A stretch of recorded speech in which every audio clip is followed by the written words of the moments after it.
பழைய காலத்தில் ஒரு பெரிய கிராமத்தில் இரு மாணவர்கள் இருந்தார்கள். இருவரும் பள்ளியில் சிறந்த மாணவர்கள். ஒருவனின் பெயர் அருண், மற்றவனின் பெயர் கிருஷ்ணன். அருண் கற்றதையெல்லாம் நல்ல வழியில் பயன்படுத்தினான். கிருஷ்ணனோ கற்றதை பெருமை காட்ட, சண்டை போட, மற்றவர்களை குறைத்து பேச மட்டுமே பயன்படுத்தினான். ஒரு நாள் கிராமத்தில் பெரிய பிரச்சனை ஏற்பட்டது. பாலம் இடிந்து விழுந்ததால் யாரும் ஆற்றை கடக்க முடியவில்லை. அப்பொழுது கிராம மக்கள் யாராவது உதவ முடியுமா என்று கேட்டார்கள். அருண் உடனே ஓடினான். அவன் கற்ற அறிவை பயன்படுத்தி புதிய மரப்பாலம் கட்டி கொடுத்தான். அந்த கிராம மக்கள் அனைவரும் மகிழ்ந்து, இந்த பையன் எவ்வளவு நல்லவன் என்று பாராட்டினார்கள்.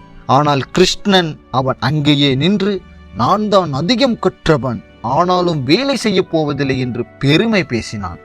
அந்த நாளிலிருந்து கிராமத்தார்கள் புரிந்து கொண்டார்கள், கற்றால் மட்டும் போதாது, அந்த கல்வியை நல்ல வழியில் பயன்படுத்த வேண்டும், அப்படித்தான் அதன் பயன் தெரியும் என்று. இதைத்தான் திருவள்ளுவரும் சொல்கிறார்.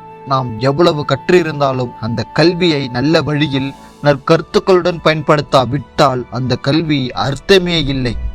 அதனால் பிள்ளைகளே, நீங்கள் கற்றுக்கொள்கிற ஒவ்வொரு விஷயமும் நல்லது செய்ய பயன்படுத்துங்கள். அப்பொழுதுதான் உங்கள் கல்விக்கும் மதிப்பும் அர்த்தமும் வரும். நினைவில் வைத்துக் கொள்ளுங்கள், கல்வி நல்லதை கற்க, நல்லதை செய்யத்தான் என்று.